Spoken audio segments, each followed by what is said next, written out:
Oh, I need to listen to Flightline real quick because make sure it's encoding good. Blah, blah, blah. Allow. And 365. Play. What in the world are we playing here? Yeah. I don't know. It plays some weird stuff. Random mixes, it just plays weird stuff. Yeah, when it does the random non-playlist stuff, it's like, okay.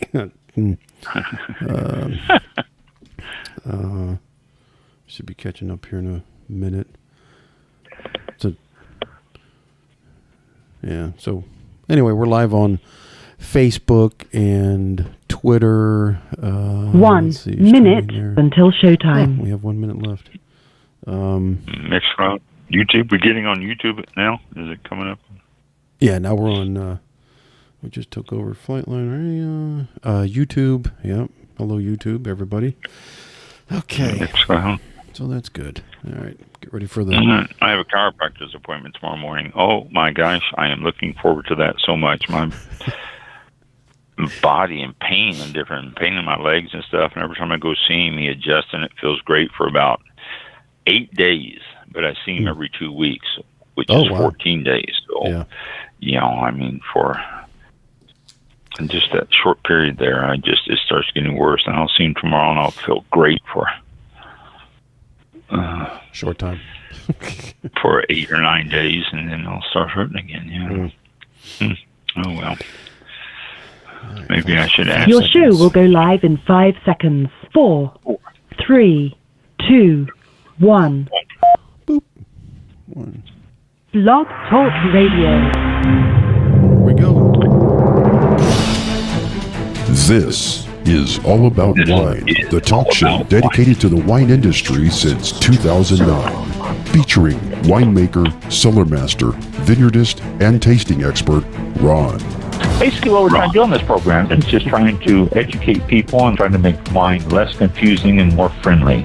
From coast to coast and around the world. You know, we really have had some neat people on the program. I love that. Post your questions and comments during the live show on our Facebook page at www.facebook.com/allaboutwinebtr. Again, that's www.facebook.com/allaboutwinebtr. All About Wine. And now, All About Wine is on. All About Wine. Here's Ron.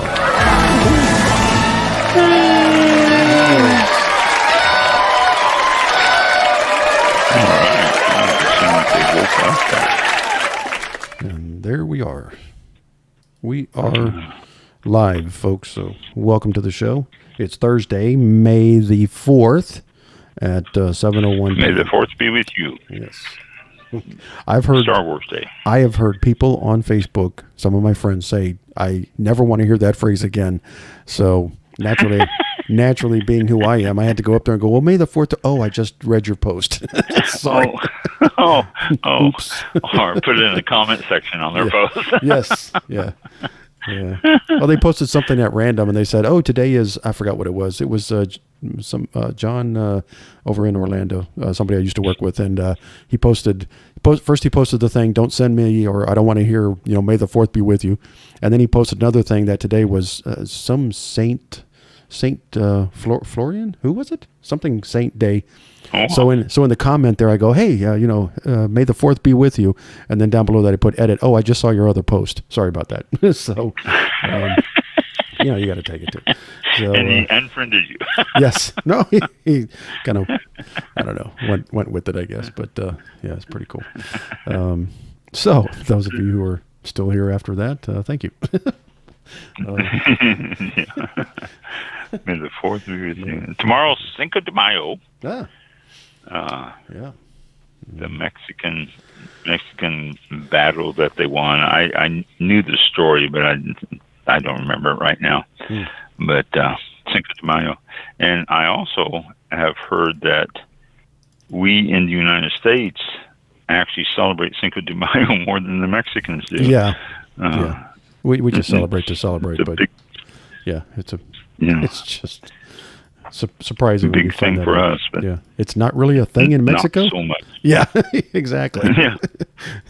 Like, they come over here like, what are they celebrating? We never heard of this. What? It's not our thing. What's going on here? Oops. Yeah. Yeah. Well, It's like all of a sudden France picking up 4th of July and celebrating it. I mean, yeah, that would happen. Yeah, I could see that. Sure. yeah. Anything to do with us. What are you doing? Yeah. Yeah. Nothing. So, no. Oh well. And that's. Oh well. Yeah. I was just looking here for any holidays or anything coming up besides that, but that's it. We got Cinco de Mayo tomorrow, and May the 4th be with you today. And that's it. I don't see anything else. Mother's Day is the 14th. Yeah, there you go. Yeah, we'll have another. I think we'll have another. 20th is Armed Forces Day. So we've got a couple coming up there, and we're going to have a guest on the 18th, Eric. So isn't today National Firefighters Day or something? Is that today, or I thought I think I saw something about that too. Yeah. Yeah, got to check that out because that's definitely a worthy cause as well. So. Something to mention. You know, probably first responders days. Obviously, the militaries they shouldn't just have a day. They should, or this week or something. They should have it like all the time. Just respect them all the time. And I agree. Armed services, first responders. It's just every time. Not why do we have to set? Oh, let's just set aside a day. No, they dedicate every day to our lives and. Saving us and protecting us. Let's return the favor every day. So that's my little spill about Very that. Good. So, excellent point. Yeah. Excellent point. Yeah. we have one day. November 11th, Veterans Day. Okay, one day, and everybody goes, "Yay, veterans!" Well, let's yay veterans all the time. And I say. Firefighters Day, one day, yay firefighters for doing what you're doing all the time. Yep. So let's do that. But military, first responders, everybody, let's just why make it one day? Nurses, we can even throw those in there too. I think so. Medical personnel. Yeah. And we don't have a day at all for them, and I'll tell you, it's something tough. I'm surprised though. I mean, it helps save people. Yes, I'm surprised they don't even have a day dedicated. So strange. Yeah, not that I know of at all. No. That's something else you can look up here too. Yeah. Is there a day for celebrate nurses or something like that? I think they include first responders in with firefighters most of the time. Yeah. But your first responders, EMS, firefighters. Yeah, but not, never heard of a Nurses Day, celebrate nurses. Maybe there's one out there, we just never know about it. It's not mentioned enough, I'm afraid, if it is out there. Yeah. So. Well, there we go. There's our little soap. There we go. Is it a soapbox? All about wine? Is that considered a soapbox, or is that? Is it? I don't know. What would you call that part? Yeah. Let's see. Yeah, it's 7:06 if you listen to us live on May 4th. And as we've already mentioned many times, May 4th be with you. If you want to talk to us, you can't. But you can text us. Yeah. Because, as is always the case, a few bad ones can ruin it for the good ones. So, you can text us, and we'll be happy to respond, or you can hook up through Mike, and he'll be happy to relay anything on the show. So, let's see. If you want to call in, our guest call-in line is 646-727-3235. And that way it will get you to Mike, and if you have questions that you want to answer or anything now, we can address it. Again, we have learned we can't bring people live on the air, but we will be more than happy to address your questions on the air and do all that. So, there we go. Okay. I don't think there's anything else of great importance besides the fact that it's just gorgeous weather here in Florida. And part of the United States is having it too. A big old Omega weather system is what they call it. And the reason for that is the system starts up in Oregon, Washington, southern Canada, scoops down into almost Mexico, old Mexico, scoops back up and peaks again almost to Canada, and scoops back down to just north of Florida and then back up the coast. And it looks like the old Greek letter for Omega. That's what they call it, an Omega weather system. And it gives this really cold weather in the two dips and really warm weather in the center. And so we're getting unseasonably warm weather as far north as Minnesota right now. So that's our Weather Channel report for today too. But we're down here in Florida and we're having 80-degree weather with low humidity, and it's just been gorgeous out this week. So yeah, cool for us. Got some information for you today. Just, a few things here and there that I've read that I thought you might be interested in. It was interesting. So let me go look at these things and see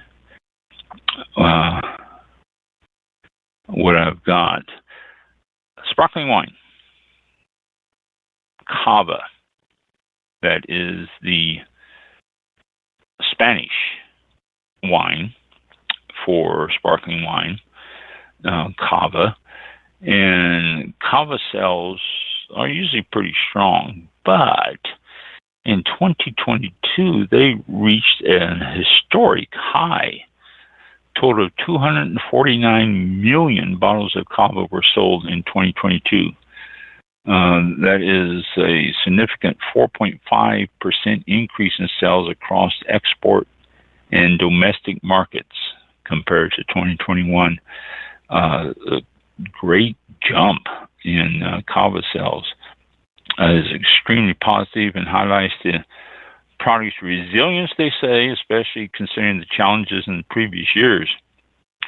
2021, 2020, it was down a little bit.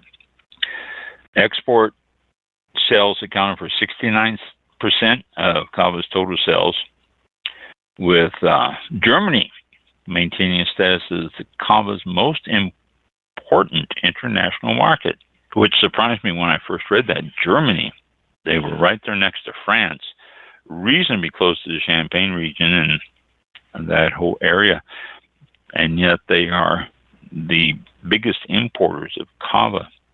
The United States comes in second, with Belgium and the United Kingdom, third and fourth. And Sweden has jumped up a little bit by, they're fifth by 35% increase.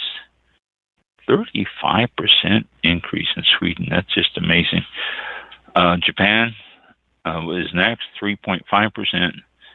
And some emerging markets, they say, significant increases in Switzerland, 50%, Brazil, 24%. Estonia, 22%, and Lithuania, 22%. So it's quite a diverse market there for Cava, and they've really started to make inroads all over the world with their sales. So kudos for them. The area for Cava encompasses more than 93,900 acres of vineyards, with more than 6,200 wine growers. Wow, that's quite a bit. So, just thought that was interesting, something Cava. If you are not familiar with it, I highly suggest that you become familiar with it. It's reasonably priced. It's a nice sparkling wine.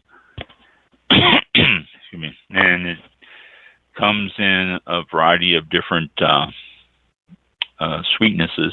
So, You might check out Cava, C-A-V-A, next time you're in the store, Spanish sparkling wine. Let's see. Is there something that says... yeah, here we go. Making sense of sustainable wine. Excuse me.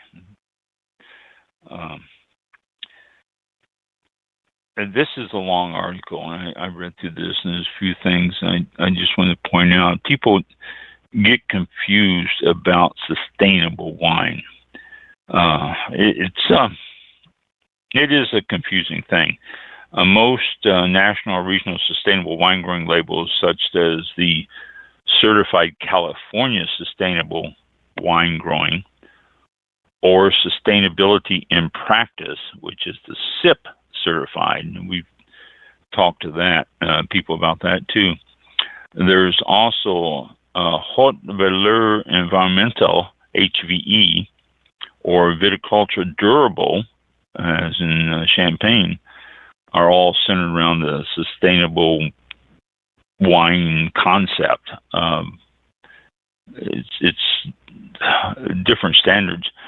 The sustainable certifications actually work on a point system more than anything. They consider the soil, the water usage, the waste and plant management, and then certification is granted when the required amount of points have been amassed.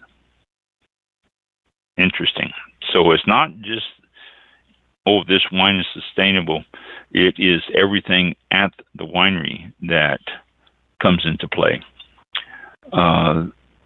They can apply for the certification by filling out questionnaires, and also independent audit. They don't just fill out the questionnaire and say, I've been doing this and this. They got someone that comes in and actually completes the certification by auditing it in person. Once they are certified, regular audits continue to go on so that they can be sure that they keep up their sustainability or their points and all that stuff, so they can keep their certification. Actually, in practical terms, it means that the winery can apply and be certified in a really short period of time. And if they look at what is going to be required and get get their ducks in a row. Okay, if and then they can say, okay, we want to be certified, and it's done. There's no conversion period, or there's no waiting period, or anything else, or you don't have to, grow grapes, organic grapes, for 3 years before you can be certified organic, or anything like that. It is just the point system, so as long as you have it all.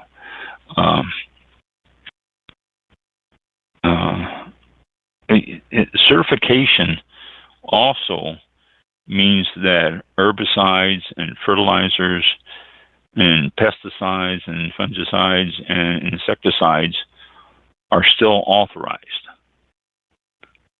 So, if you're looking for a wine that is under the sustainable label, that doesn't mean that it is not using these. Now, if a lot of them, though, are sustainable and organic, or use biodynamic growing, if they do, then all that stuff I just read you there is not going to be used. So be sure you get the whole label. This sustainable is good. It's good for the environment. It's good for the winery and everything else. But in practical terms, organic grapes refrain from using the chemicals which are prohibited by the organic rule book. So if it says sustainable and organic or biodynamic, these are centered around the environment more so than sustainable. Sustainable is actually doing the right thing all the way through everything at the winery. And so the organic and the biodynamic is basically for the grapes themselves. So understand the differences of those. The sustainable is good, don't get me wrong. I mean, a sustainable winery takes care of everything. They have everything together. In fact, we talked to a winery, I can't remember which one it was now, but they just recently had gotten their SIP certification and sustainable in practice, and they were quite proud of that. So the sustainable certification includes everything at the winery. It is acquired by accumulating points in the different areas, and then you get your sustainable certification. Organic, biodynamic is more for the grapes, and it's a much rigorous or precise or what's my word? Much more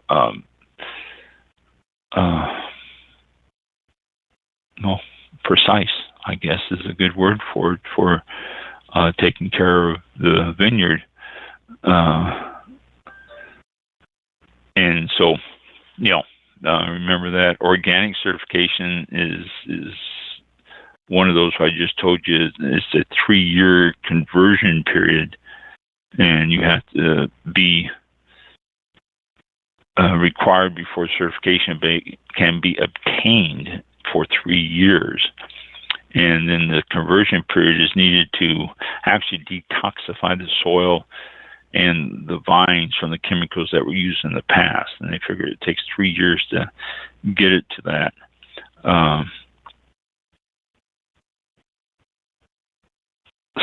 Organic has no regulations or anything regarding the waste or water usage. And you got to remember too, those things are usually within the appellation guidelines.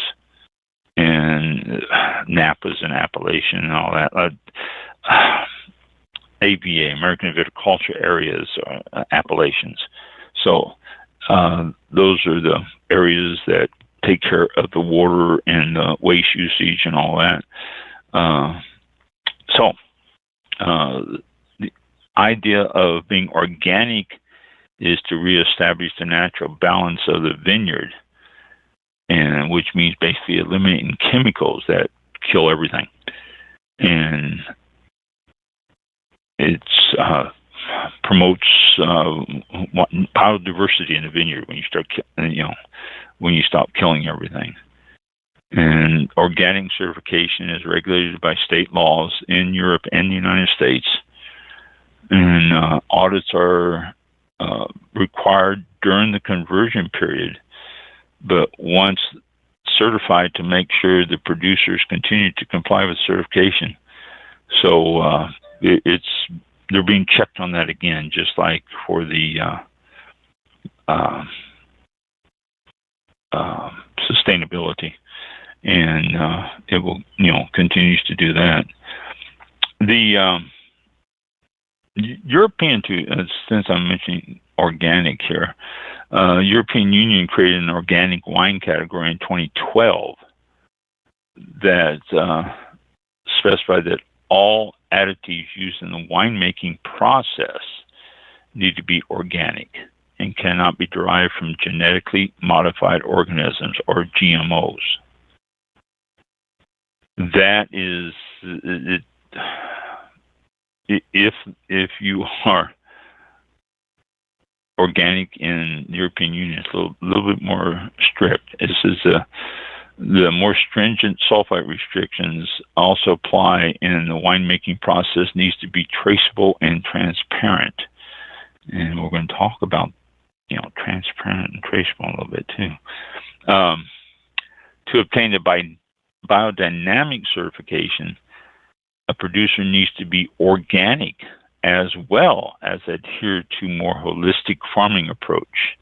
And we've talked about biodynamic in the past, and some of the stuff here is Biodynamic preparations combining mineral, animal, and plant elements are used as regenerative forces to boost soil and plant life, as well as to reinforce the natural biodiversity. So, well, here, let me finish this paragraph for you, in which tells a little bit more about biodynamic if you're not familiar with it, or if you're just listening to the show for the first time. And then thank you for joining us if you are. The preparations for biodiversity are diluted in rain or spring water, heated and dynamized by the continuous creation of opposing vortexes before they are applied in minute doses in the vineyard. There are 9 biodynamic preparations, and each one has a specific regenerative role or preventive purpose. At least the first 2 preparations, example preparation 500, which is cow manure packed into a cow's horn to regenerate soil life, and preparation 501, silica from finely ground quartz mixed with rainwater packed into a cow horn to revitalize the vine. These need to be applied once a year in an organic vineyard to obtain and maintain biodynamic certification. And there are 2 recognized certifiers, Demeter and BioDiven. And BioDiven is only in Europe, so Demeter is a Demeter. I guess Demeter, possibly. But those are the certification for biodynamic in the United States. Biodynamic is really quite precise in what you can do and what you can't do. The times you plant, the times you put out the cow horns, a lot of stuff. Bring chickens in to clean up the vineyard, or even goats, although you got to be careful with goats because they'll eat the leaves off the grapevines. But biodynamics is pretty strict. You got to be certified organic, which again takes 3 years, and then go into biodynamic, which I don't think there's a time limit on how long it takes to go biodynamic. I don't remember anything. Once you've met all the criteria, you can do it. But all of them are basically social conscious. They are there to make a difference in the vineyard, in the wine, in the grapes, in the planet overall, helping everything, which is a good thing. I mean, we can't deny that. Any of these that do this and spend the time and effort on it deserves recognition and notification to so people can know who they are and buy their wines and support them.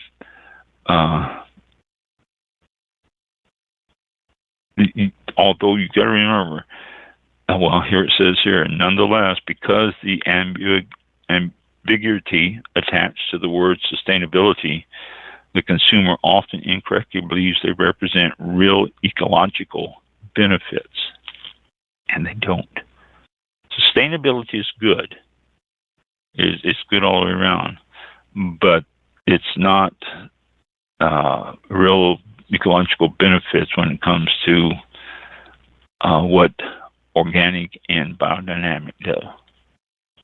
So I wanted to talk about that a little bit because we're hearing more and more about sustainable wines, and I tend to get wines that have that label on it too a lot. For some reason, it might be pretty easy to obtain because I'm getting more and more wines that I'm noticing with that certification on it, and actually doesn't mean much of anything if you according to this article here. So, okay, that is that as far as that goes. Let's see. This is U.S. exports. The United States exported an increase of 0.4% last year, but it's been one of the strongest ones in a long time, to $1.46 billion worth of wine. The trade group noted that the solid growth in markets like Japan, South Korea, Mexico, who rose up 28%, 18%, 25% respectively, while the European Union saw a growth of 8%. So the United States' wines here have really started to continue their growth in exports around the world. California wines actually are the big ones. They continue to perform around the world with growth in Southeast Asia, Mexico, and the European Union. The Wine Institute said that the total U.S. exports to the 27 European Union member states rose by $16 million. And that also included strong growth in Sweden, Denmark, which is a good, since there were some declines in the United Kingdom and Canada. So that was an interesting thing I found too when I read this earlier. There are declines in sales in the United Kingdom and Canada. I think the United Kingdom, I don't know. I was going to say since they withdrew from the European Union, but I don't know if that's a reason for it or not. There's been all sorts of things back and forth. So, but the United States exports of $1.5 billion in wine. That's just absolutely amazing. This was interesting. It's best wine in a box. This is a competition that was established in 2015. And it's the Concours International Best Wine in Box. This is a contest devoted specifically to wines packaged in bag-in-box. And it took place March 28th in the French city of Toulouse. I think it's Toulouse. Participation is just they send it out and say, if you want to enter this contest, you can do it. Okay. Nearly 400 wines were entered. 55% were French wines and 45% from abroad from France. Okay. Usual wine producing countries were present: Italy, Spain, Portugal, as were other European countries such as Germany, Bulgaria, Hungary, Romania, and for the very first time, Moldova. New World wines included South Africa, Argentina, Australia, Canada, Chile, and New Zealand. Now, that was funny because the United States was not listed on this. I don't know why, and I looked through the list of winners, and I never saw anything from the United States. So I don't think the United States entered this. This is donated solely to boxed wine, and it is organized by Amelon in partnership with the University of Toulouse, which has got an oenology department, and students there worked on it. And then also the Occitanie region. That got me. The best wines in a box medals were awarded according to strict rules, and the wines are blind tasted by juries, each chaired by professional oenologists. So it's, a pretty serious competition, and the United States wasn't part of it, which I thought was really, really odd. The results, they also had a category for the eco packaging too. What was the best box that was pretty, I guess, and was also eco-friendly, that can be recycled easily and didn't use up a whole bunch of resources to be made.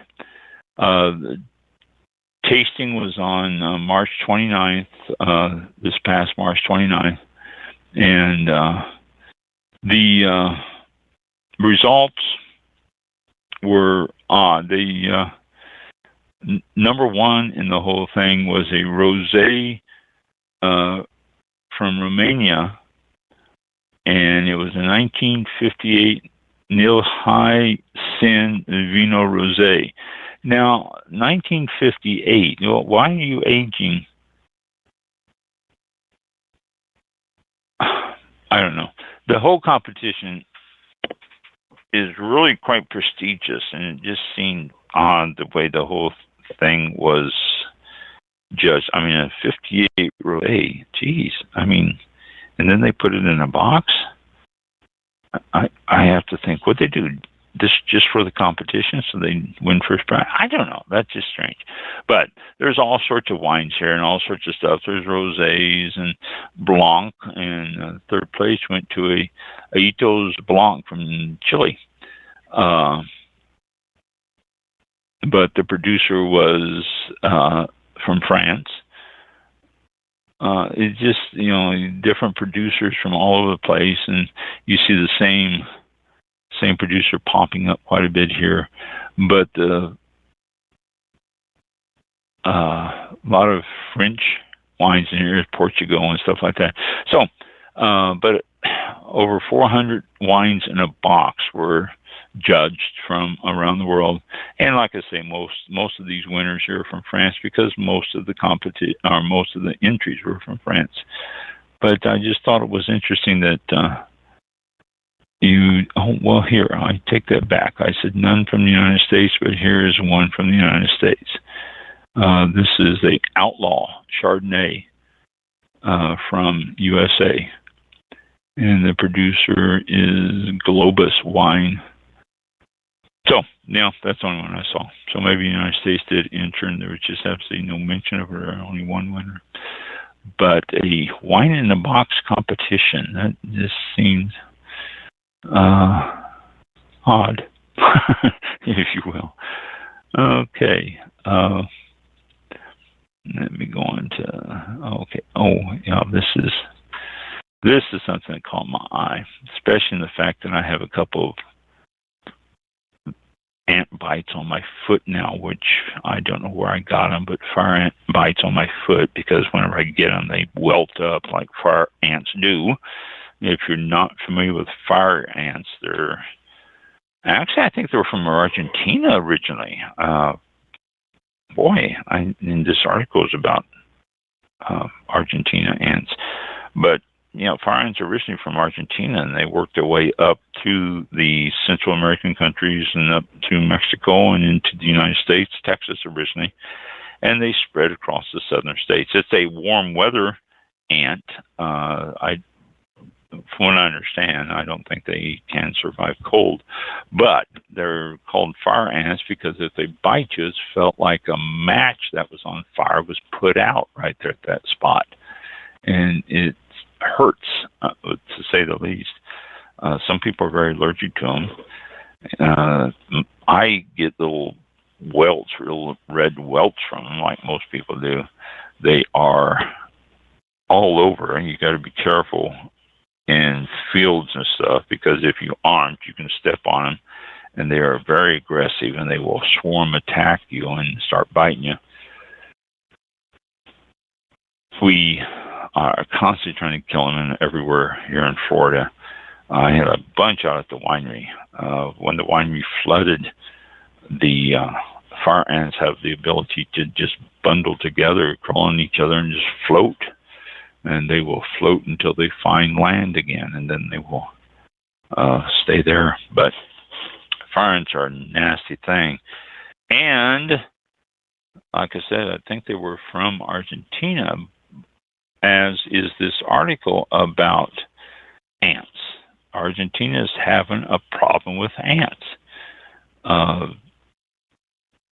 they're an issue from the moment the vines are planted. Ants are common pest. They affect nearly every producer in Argentina, and it's almost impossible to eradicate them. You can put stuff on the ground and all that, but they are on the green parts of the vines, the leaves and the young shoots, and eating those to the point where they can't work. The plants can't work their photosynthesis to help in the ripening of the berries. So it is a serious, serious problem. They are present in the terrain of South America all over the place, but when it's in the vineyards now, it's just devastating and major headache.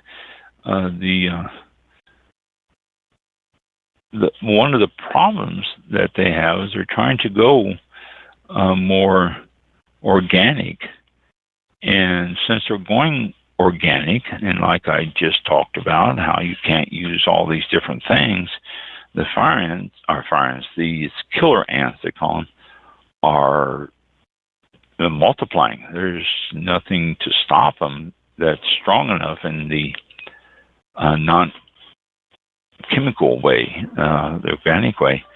They've got birds around there and all that, but it's not helping a whole lot because birds aren't going to eat them. They're say that the wine growers are the ones that spray insecticides are even worried because when the climate change has worsened the problem, and it's just the ants are thriving everywhere in dry conditions, and that is one of the things that's causing the ants to take off, is because it's so dry, and they like to drive the dry climates, the dry earth.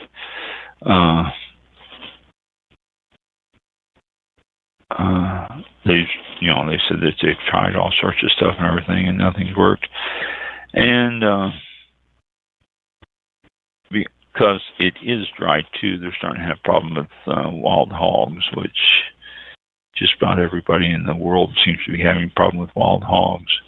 But when they get into your vineyard, they can destroy a vineyard overnight. I mean, it's just amazing.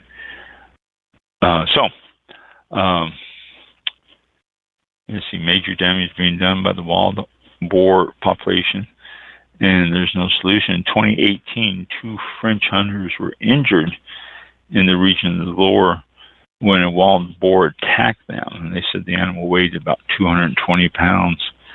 So it's between the ants and the wild boar, they're starting to question in some areas, it said here, of the use of no pesticides, nothing to kill the ants. You have to weigh in one hand, do I want to continue to be organic, or in the other hand, do I want to have a crop?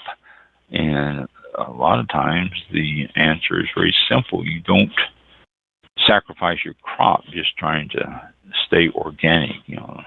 Let's spray those ants and get them dead. So there you go. It's a serious, serious problem there. Okay, let me cross off these things here and let me go to something else.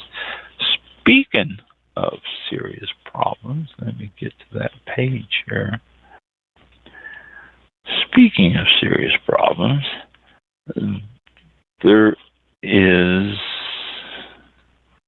let's see, where is this? What country is this? This is in it's in France. France also. The wine growers in an area of France are really getting upset. There's goats. The herd, which is part of a pastoral farming initiative, has been sprawling out of control since 2016. Original herd was 80 goats. Now it's up to 1,400 goats. And it says they're destroying the vineyards and could cause traffic jams and all sorts of accidents. I mean, that's a lot of goats, 1,400 goats.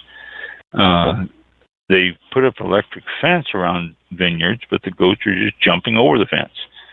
And so they're looking at making it bigger and higher and all that. But the goats come in and they eat the buds and the grapes. And it's been going on for about 3 years now, and the vineyards are just fed up with it. They said some of the goats have even abandoned their owners and are wild, and those are the ones that are causing more problems than anything. So in May 2022, the owner promised to regain control of the goats and collected 45,000 signatures on a petition to save them from euthanasia. It's open season on the goats that have been killed. But as the growers say, she has done nothing, and the situation continues to get worse. So I don't know what's going on. Quite a few vineyards in the area here, from what the article says. There's a lot of vineyards that are being affected by these goats going around and eating everything in their path, like a swarm of locusts. It's almost that bad. So goats in Corbias vineyards. Corbias. Okay, and is that the only thing on that? Yes, it is. And let's go to this next one. And look at this. And this was an interesting article that I thought you might enjoy some highlights of it. It says, will nutrition and ingredient list on wine labels boost sales? Would it? Ask yourself that. If you picked up a wine label and it had all the ingredients listed and the nutrition box on it, would you be more apt to pick up that wine as opposed to one that does not have all that information on it? Personally, I think it wouldn't make a difference to me. I'm not making wine anymore, so therefore it doesn't affect me. If they required me to do it, I think I'd be really quite upset, because it's just more printing and more cost and everything. If it's an option, okay. But if I were to pick up a bottle that had all this information on it, I would find it interesting, fascinating. I would definitely read it and look for others so I can read it and compare them and stuff like that. But to say that it was going to affect my choice of a wine, I don't believe so. I try different wines all the time anyway. I'm always out there buying a different bottle of this or that. And I find wines that I like, and I will gravitate toward some of them that I had before and I enjoy. But if it had nutrition or ingredient information on it, I don't think personally it would affect my decision. How about you? Would it? I don't know. If it's something that sits well with you, email me. Let me know what you think about it. But I don't know. It says here, historically, we've chosen to accentuate the romance of wine. This is from Bill Legion, who is previous founder of Jameson Ranch Vineyards and the president of Hahn Family Wines. He said, but in the process, especially in recent years, we've ceded grounds to other categories in the alcoholic beverage space that are clearly communicating their ingredients and nutrition, like hard seltzer.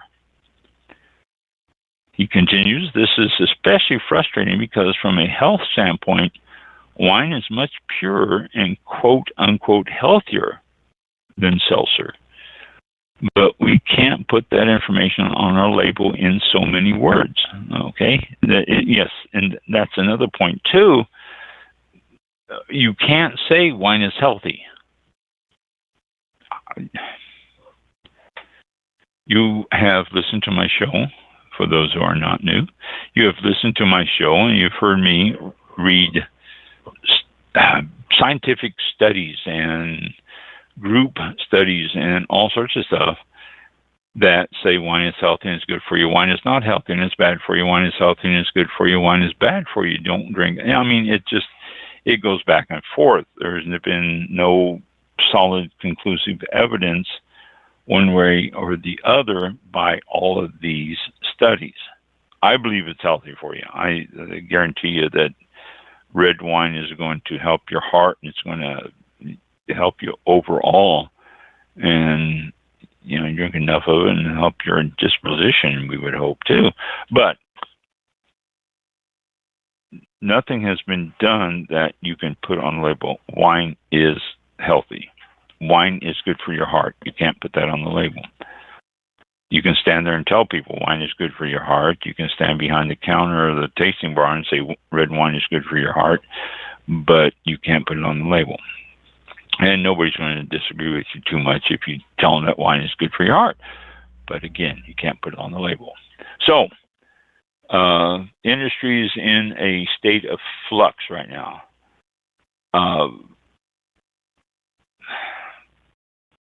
Americans bought less wine last year than they did in 2021. That seems strange. And the effervescent growth of hard seltzer has also fizzled a bit. After growing 12% in 2021, it declined to 5.5% in 2022. But it's still up there. It's still got a pretty big amount of sales, that hard seltzer. But it's also got information label in it. So he goes on this about putting stuff on there. The only growth statement in wine is in the 60 plus group. Yay for us. And I don't know. Well, okay. I read something on these things and I start thinking about it. He says that we need to do something to get people to turn to the benefits of wine. And by putting the labels on there, the transparency of ingredients and nutrition might be the way to do it. Producers have been resisting the song of data and facts in lieu of the legend. But after making nutritional labels optional in 2013, the Alcohol and Tobacco Tax and Trade Bureau, that's the TTB I've mentioned many times before, has signaled in response to an executive order from the president that it will prioritize creating more robust labeling requirements. Oh no. The president needs to keep his pen down and quit signing these executive orders he doesn't know squat about. The TTB is expected to greenlight allergen and nutritional labels by the end of 2023, with ingredients getting the go-ahead in 2024. The EU, European Union, is in the process of requiring ingredients on labels via QR codes. All right, I can go with that. I can go with the QR code information. If you're curious about this stuff, pick up your phone, have your QR code app in there, scan the QR code, and read the information. All you want, go to town on it. But to require labels to have this information is, to me, absurd. Do you have to get each wine tested and the ingredients listed so you can put them on the label? And how's that going to work? Because you make a wine, it's ready to be bottled, but wait, you can't do it yet. You need to take this sample and you need to send it to a lab so they can get all the ingredients laid out for you. Then that way you can then get your label printed and then you can bottle it. So what we're looking at, a week, month, 3 months, just way too complicated. QR code, yay, I can see that. Okay, let us do a QR code, and anyone out there who really wants to know this stuff can just scan it and read it. But to require us to put on the label, I don't think it's going to make a difference in what people buy or not. Maybe people are just cutting back on wine because they are. I mean, it's not because it doesn't have that information on it. It goes, it says, the reason for what a winery's decision to share their ingredients can be various as the ingredients themselves. But it all boils down to one thing, showing essentially what isn't in the wine. Now think about that. It's showing you what's not in here. So if it's not listed, you're going to have to assume it's not in there. A brand that pioneered the labeling ingredients in 2007 was Bonnie Doon. Initially, other wineries are doing it. This one here says, initially we did it because we were alarmed by the number of ingredients the TTB was allowing in wine. You can go back 100 plus years and the only things you had in wine were grapes and sulfites. And the sulfites were for preservation. And it's not a lot. It's not going to kill you. And there's more sulfites in, gummy bears than there is in wine. But starting in the 1970s and going all the way through the early 2000s, the TTB approved more than 60 additives, including Mega Purple and Velcorin. And these can be poisonous in large doses, but they don't build up in your system.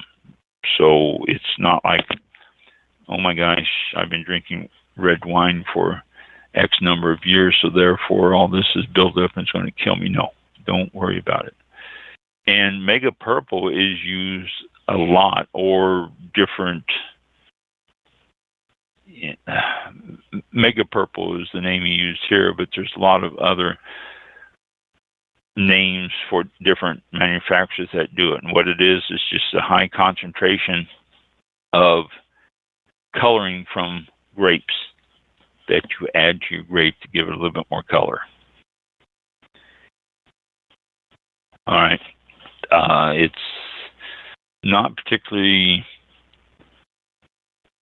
chemically made. It's just a concentration of skins and stuff that companies do to get this high, intense color that you can add to something to increase the color. And a lot of wines, I would guess a lot of wines do that. You may find that in a lot of different wines.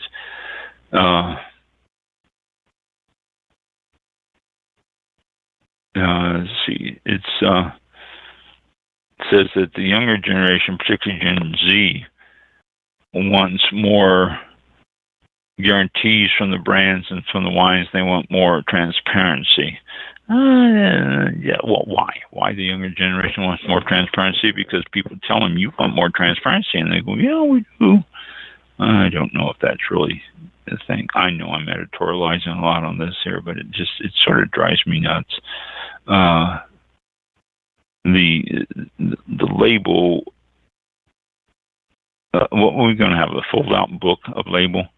There's like 250 to 350 different chemicals in wine, depending on what wines you get and all that. Are we going to have to list all these? Where do you draw the line? Where do you draw the line and say, okay, if it contains this amount, then it needs to be labeled, and if it's below this amount, you don't have to do it. But where's the line that you draw for this amount and that amount? And if somebody just wants to know everything in there, then you should list them all. And I don't know. I'm not a fan of ingredients and nutrition. Nutrition box, yeah, okay, maybe. But, most of it's going to be 0, 0, 0 anyway. And you find that at different things. Vinegar, okay, the vinegar. Ingredients, nutrition, vitamin D, BA, all this stuff, 0, 0, sugar, 0, 0. Everything is 0. But you're required to put that on there. And if they do that with wine, that's going to end up being most of it anyway, 0, 0, 0. Let us do a QR code. And if you want to find out what it is, then scan it and you can see everything. And then you can put all 350 different chemicals and the trace amounts, 1 micron of this and 3 microns of that. Okay, fine. But to require it to be on the label is expensive and a little bit of overkill, I think. I just, having a winery, and I'm standing up for wineries here. If you think you want to know that information, great. But let's put it in a QR code. And that way it can be scanned and everything can be there. You don't have to, and also on a QR code, they can explain stuff too, and they can go into different information that you're not going to be able to put on the label. So let's do a QR code. Again, let's stop this executive order stuff with wine or any spirits or anything, because honestly, you really don't know what you're doing, Mr. President. And let's do it in an intelligent situation. Okay. Wineries should adopt more transparent and clear labeling conventions. Yes. Excuse me, that's what it says here. But it's the proportion of wine sold to people 30 to 40 has dropped 1.27%. And proportion of wine sold to people aged 40 to 50 have dropped 7.36%. But is that because they don't know what's in the wine? Or is it because they're doing more? There's so many more things, like the hard seltzers and stuff like that. Even with wine coming in a can now, and the possibilities of you having wine in a can, I am a ranger at a golf course here, and I guarantee you, I throw a lot of wine cans away, or beer cans away, but I've never thrown a wine can away. It's just not something that people drink in those things. So, oh my gosh, look at the sales of beer, how it's jumped up. Well, it's you have to put things in context, I think. So, the battle's going to continue.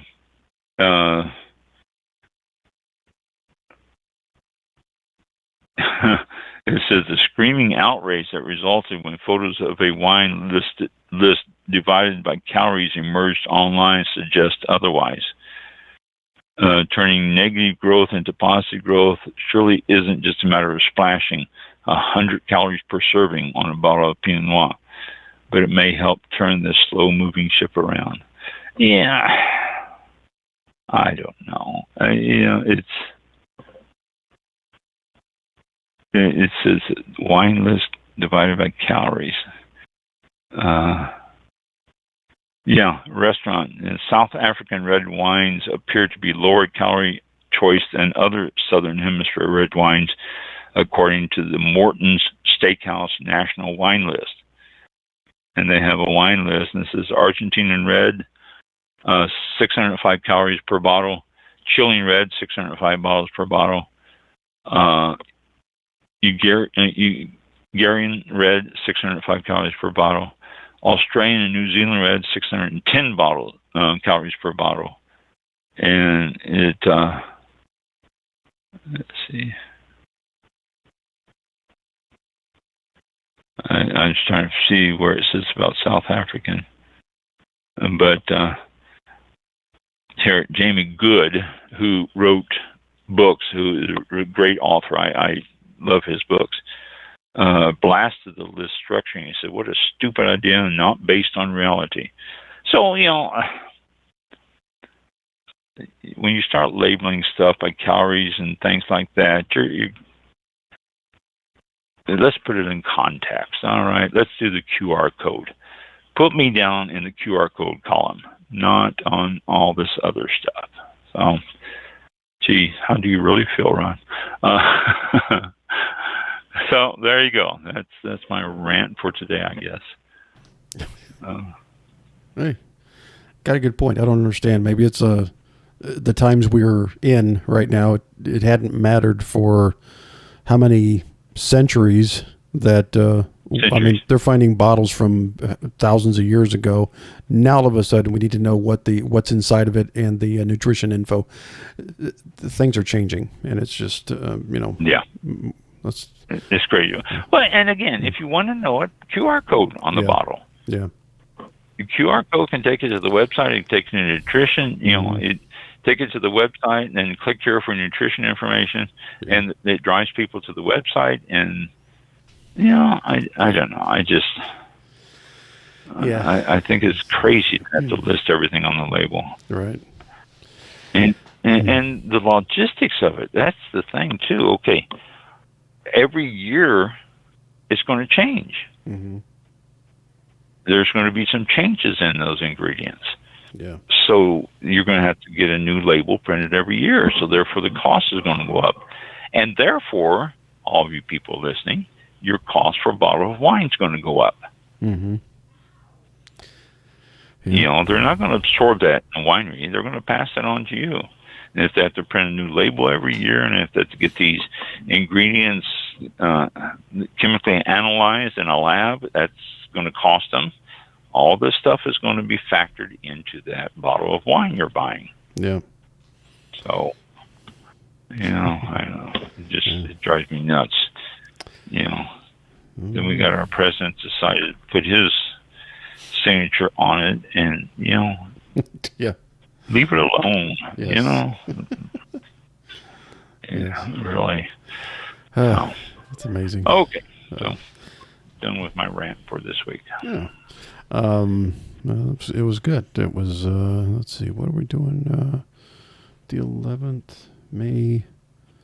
Okay, 2 weeks. All right. So our next show is going to be next Thursday, May 11th, and not a guest so far yet on that date, but we do have a guest tentatively scheduled for the 18th, the following week. So join us next week for sure at 7 p.m. Eastern time. Oh, look up nurses holiday, no. Nurse Day. I was looking. Yeah, let me see here. Nurse holiday 2020. Nurses holidays. Yeah. I come up with. Well, look at that. Look at that. When did they use that? May the 6th, National Nurses Day. May the 6th. May the 6th, National Nurses Day. There you go. Again. Yeah. Couple of days away. Oh, wow. Why do they only get 1 day? But 1 day? There's nurse.com lists additional dates. There's National Certified Registered Nurse Anesthetist, whatever it is, CRNA week, which was January 22nd through the 28th. There's National IV Nurse Day. I didn't really. Hang on, there's something else here. What? How many days? IV nurse. Okay, now they're just separating them. Oh my gosh, there's all kinds of oncology. But the 6th is National Nurse Day, huh? Yes, National Nurses Day is May 6th, followed by National Student Nurses Day on May 8th. Okay, there's okay, don't get carried away here. Yeah, we were just asking. National Nurses Week is coming up May 6th through the 12th. There you go. So there's a little bit more than I thought there was. I definitely wasn't even thinking about It goes into June. There's a couple of in June. September has a few. October. Yeah. November. So, yeah, there's a few. Go to, we'll have to probably bring that up again. Nurse.com has a listing of nurse appreciation dates calendar. So, but this Saturday is National Nurses Day. So, thank you very much. Bring that up.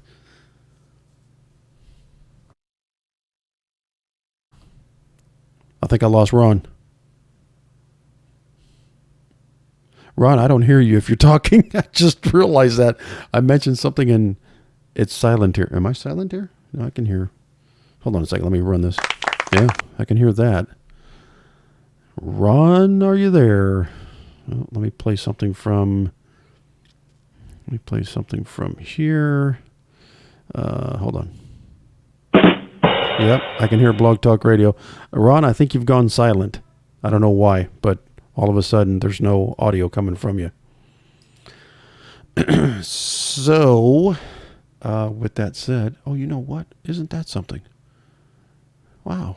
All of a sudden it's like 50-something seconds late. Wow. Anyway, May the 11th. I don't hear Ron. Oh, maybe he's on now. Hold on a second. Let me bring him on. Ron. You were... Yeah, you mean... Yeah, there you are. I'm on? Yes, you're on. Ron is live. Yeah, it cut me off. Oh, gosh. I got the beep, beep, beep, yeah. And I was no longer with you. Oh, my gosh. Again. Okay. Well, I'm glad it waited until the end of the show, and I hope it doesn't do it on guests anymore. Right. Yeah, till the end of the show. That was timing. Right. So anyway, May the 11th will be our next show, 7 p.m. Ron is back on the other line. So thank you all for tuning in, and we'll chat with you next week. Same time, same channels, all that good stuff. And have a good week. Be safe. And happy Nurses Day. All right. Talk to you later. And we'll see you next week. Thank you. Thanks for listening. This concludes tonight's broadcast of All About Wine with your host, Ron. For show information, links to All About Wine on Twitter and Facebook, or to be a guest on this show, visit the show website at www.allaboutwinebtr.com. Archived shows are available for download on iTunes or on our show page at blogtalkradio.com/allaboutwine. Thank you for listening. Drink responsibly, and we'll see you next time on All About Wine.